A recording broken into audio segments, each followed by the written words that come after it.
and welcome. My name's Kathy A, and today I thought I'd talk about a few new products that I'm really getting a kick out of. And I thought I'd share them with you because they're very unusual. The first one has to do with hair. And a lot of times I know a lot of you have these kind of hot brushes or even, what is this, like flat irons that you use. And when you're putting them in your hair, you set them down when they're done, and they're still hot, so it's kind of a little alarming. You don't know if they're going to catch fire or, it's awkward. They roll. There's no real holder for them, I put them on a towel at times. Anyway, there's a device that I got at Bed Bath & Beyond, and it is this. It is called the holder, and it's basically a holder for your hot brush. And it folds out, so while you're heating it up or when you're having it cool down, you can actually set it in there. And then to store your brush, you can actually put it here, wrap it all around or whatever. But I just thought that was a great tool, and I got that at Bed Bath & Beyond. It runs around $12. So it's called a polder. It is a two-way holder for your hot brush, and I thought that was pretty cool. I've been using that every day because I've forgotten sometimes too. I've left my hot brush on and gone to work, and I'm like at noontime, did I ever turn that off? And this saves me, it really does. The second thing is I was standing in line at Ulta, and they have they're kind of learning from Sephora, they have a little impulse squares, and they have things in them, and I saw this, and it's called Bad Baby Hairspray Pen. And it's just a hairspray in a tiny little container, and I thought, well, how many squirts can you get out of something like this? It looks like a magic marker, and it actually is extremely strong. It's a hairspray, and it's a strong mist. 2 of these and you're good to go. It has 300 sprays per bottle, and I thought that was great. It's around $5 for traveling. Hello. This was great. So this was a great purchase, and that was from Ulta for $4.99, and it holds really well. I've used it for work a couple of times. I'm saving it for, we're going on vacation. I'm saving it for that. I want to talk about these because I was telling you about these before, and these are the Storybook face brushes. Now this set of 4 comes in a really cute bag, and oh my. And it's $54. And then they charge a lot for shipping, so it winds up being $62, something like that. And they're really beautiful. There's 4 different designs here, and they're very soft brushes, generic kind of feeling, but they're very heavy. And what I wound up doing was holding by the little this. I wasn't holding the handle back here and doing this. I was going like this, so I used it because they're so weighted. Now the brush that sells is nice and soft, and it does what it's supposed to. There's a flat top one, a slightly slanted one for contour, there's a round powder brush, and then like a blush brush. I know I was a little disappointed in these, especially for the price point, and when I went on Amazon, here are these plus 2 more for half the price. So I'll put the link below if you want to have something novel like this on your vanity. It's awfully cute. Storybook does really cute things. They have the quill pen now, eyeliner that looks like an old-fashioned quill pen with an inker, but it's actually an eyeliner with the eye gel. Really cute. Price points are a little bit high with this company. I do like the company. I'd love to support them. I paid my own cash money for those. One thing I liked from them that I am using almost daily and love them is these. These are the eye brushes that look like wizard tools, magic wands. And just the joke about beauty being a magic wand, these are the applicators that put the makeup on us, that they're the magic wands that put it on. So I thought this was a cute set. There's 5 of them, and this is what started me looking at the face brush set. So I just think the price point on this is too high for what it is. When I wash them, they do shed. And with these, when I wash them, they're loose, the ferrules are loose. The toppers here are a little bit loose. I thought the whole concept of what they do is really clever. but I can't support it if I see that they're ripping us off on the price. You know, that bothers me because I'm a cheapskate. So I've linked below the set of 6 that cost less than these in case you're interested in that. But I didn't think the brushes held up all that well. Now I was watching some videos on Facebook, and my phone, if I'm on Facebook on my phone, for some reason it opens any video that I click on in my feed, my news feed. And one of the things it showed was this, and this is magnetic lashes. And it showed this woman, you know, with kind of sparse looking lashes, and she put one piece over the top and she put another piece underneath, and it went cloop, and she suddenly had these beautiful little fake lashes on. She went, oh, that was easy, you know. And I was thinking, okay, now I have lashes on now, obviously, but I've done false lashes for a few years now, and different ways, different methods. I've had cheap lashes, expensive lashes, and I had to try these. I thought this was so cool. So when they came, it took like 2 weeks to get to me. These were all clumped together. It was difficult to get them unclumped, and they didn't look like, one side didn't look like the other side. So the whole premise, let me get up close here, is that they cling together with the magnetic. But what happens is you put one on one side, you put one on the other, if you can do that. It took me 5 minutes to figure out how to do this. And I had mascara already on my lashes because I like to have some mascara on my lashes. And I thought that once I put these on, I wouldn't be able to put mascara on because obviously since they're magnetic, they would come off. So I put the mascara on first, and if you do that, the magnetic hold between them is got a barrier, and they won't stick together. So it took forever to do this. I couldn't do what that woman did, you know. Oh, prove me wrong. Prove me wrong. Okay.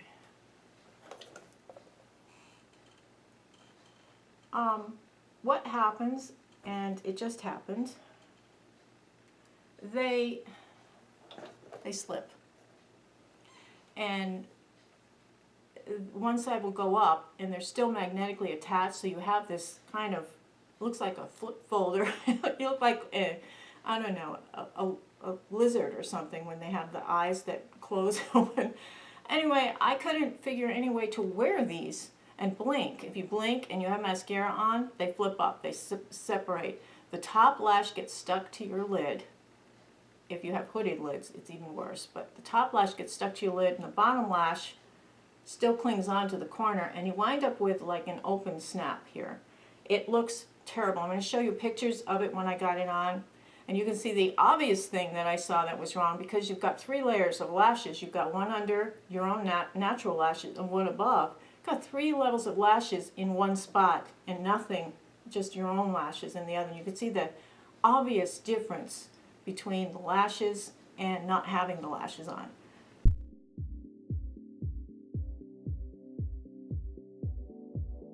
It looks a little like a Hitler mustache, doesn't it? Like a Hitler mustache on your eyes.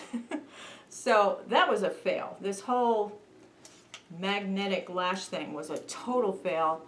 Don't waste your money, and they were only like $7 or $8, but don't waste your money because it doesn't work. And if you think it through your day, you wipe your eye, anything, it sets them off. They fall off, they separate. It's terrible. The worst mascara experience I've had. The next thing I wanted to talk about was Urban Decay's Velvetizer. This is something that everybody's been talking about because you add this powder to any foundation and it changes the formulation, so when you put it on, it lasts longer and it looks beautiful, as opposed to your normal foundation that lasts long and looks beautiful if you've got the right one. This is supposed to improve that. So I was skeptical because I use powder, regular powder, in my foundation from time to time, in summertime when it's very sweaty out, and I thought, I wonder if this works the same way as any powder. So what I did was I tried it with inexpensive powder first, and I'll show you the picture of, I put this on one side. You're supposed to put a dime-size amount and then a squirt of your makeup and blend them together, and you can sponge them on or brush them on to your face, and you will feel an immediate difference in your makeup. So I tried it first with just the makeup on one side, then I added this and tried that on the other side.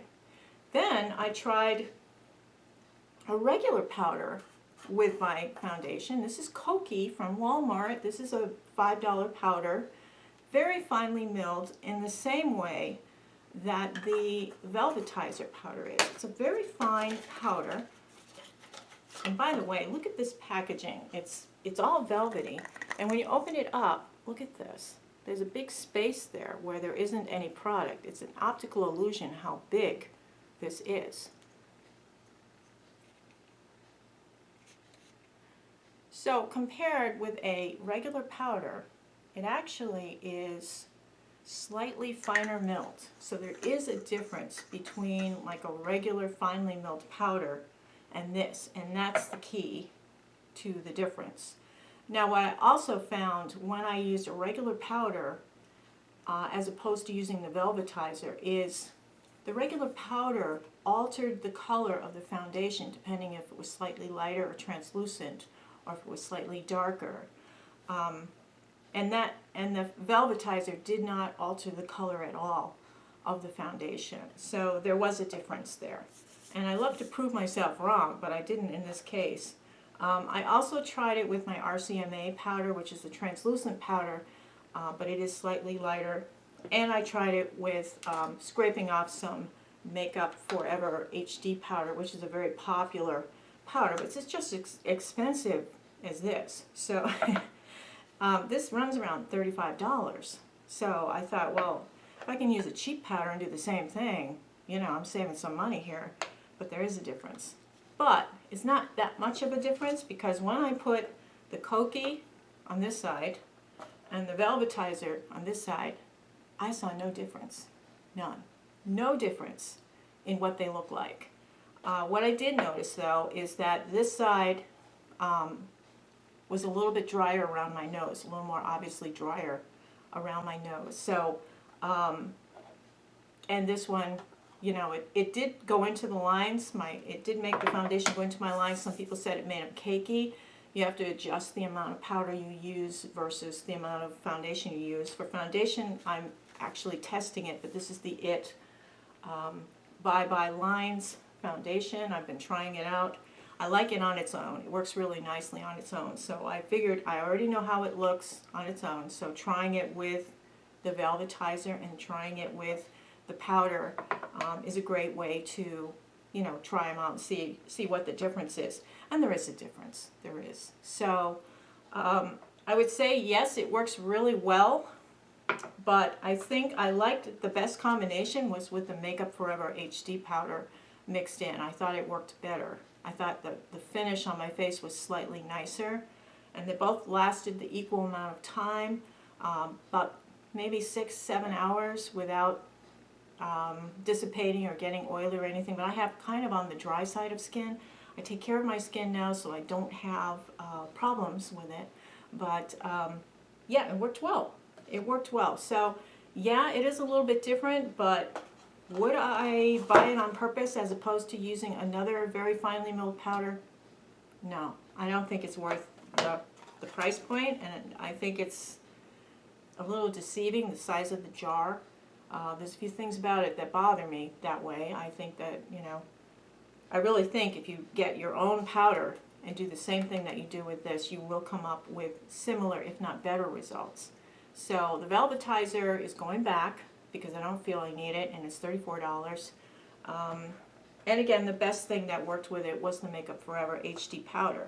But also the RCMA, not bad. It did alter the color though of the foundation, made it a little bit lighter. So keep that in mind. If you are using it with a powder, you may want to get a powder that's the same color as your foundation so that when you mix it, you come up with the same color. So I've kind of debunked this, I think, because, you know, a lot of people have said, oh, you know, you can just use a regular powder, and other people are saying, it's absolutely different. I don't think it's that different, but it is extremely finely milled to the point where if you put them side by side with any other powder, there is a slight difference in the look. So the formulation, whatever it has in it, I don't know, is maybe slightly different, but I don't think there's enough difference there to compensate for the cost. And when you can get this for $8, and this is $34, and this does pretty much the same thing. So, anyway. The last thing I wanted to bring up was Game of Thrones. I'm a big Game of Thrones fan, and right now, if you go on to Amazon, they have a lot of things like this. This is a quote from Tyrion Lannister, for those of you who like Game of Thrones. I also have my coffee mug, which I bought at Bed Bath & Beyond, and this is the Tervis, T-E-R-V-I-S, Tervis.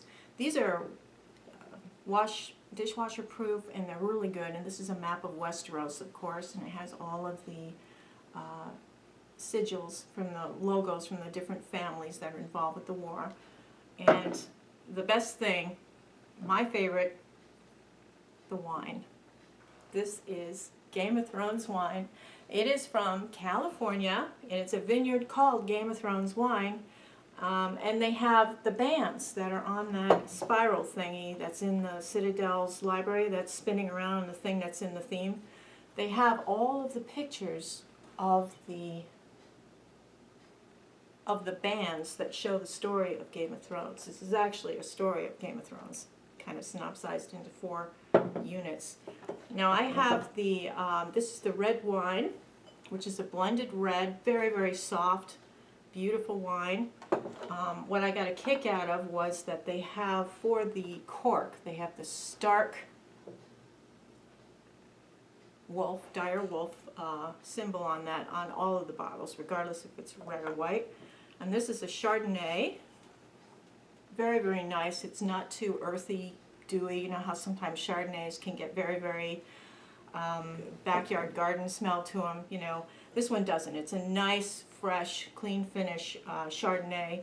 These run $25 a bottle. They didn't send them to me. I ordered them and paid for them. And unfortunately, I don't have any wine in either of them to show you, because I am a lover of wine. So out of the two, I think I like the red very, very much. And like I said, it's a soft red. It's like a blended. It's just light notes. It's not as complex as you would think. It's just a light red wine. It's very refreshing to drink, and I would order this again. I really liked it very much. And you can find those on Amazon. I think there's only a couple states in the Union that don't allow you to receive wine by mail. So, and you do have to sign for it when it arrives. They require a signature upon delivery. So that's the newest stuff I'm working with now. I'll be doing my August favorites very, very soon. The good news is we found a place to live, and we have sold our home. We're now going through the negotiation process with the buyers, and we're having some repairs done, and we're packing and looking to downsize. I might have some super duper yard sale, or the charity house near me, Savers, is going to be very, very happy because they'll be getting a lot of stuff. We're downsizing from a 4-bedroom home that's a split level. We are going to a 2-bedroom apartment. So that's major downsizing, and it really makes you rethink what things mean to you. It really does. So anyway, I've been busy with that, and that's what's been causing a little bit of delay in some of my videos. But if you've enjoyed my video, and I'd really appreciate it if you'd subscribe below and hit the little bell, because then you'll get notified the next time I put out a video. And if you haven't, I'm always open to suggestions from you as to topics you'd like me to talk about, and things that you've tried maybe you want me to review. I'm more than happy. I love interacting with all of you, and I welcome my new subscribers. Thank you for stopping by to visit, and I hope everybody's having a wonderful week. Have a beautiful day. Take care. Toodles.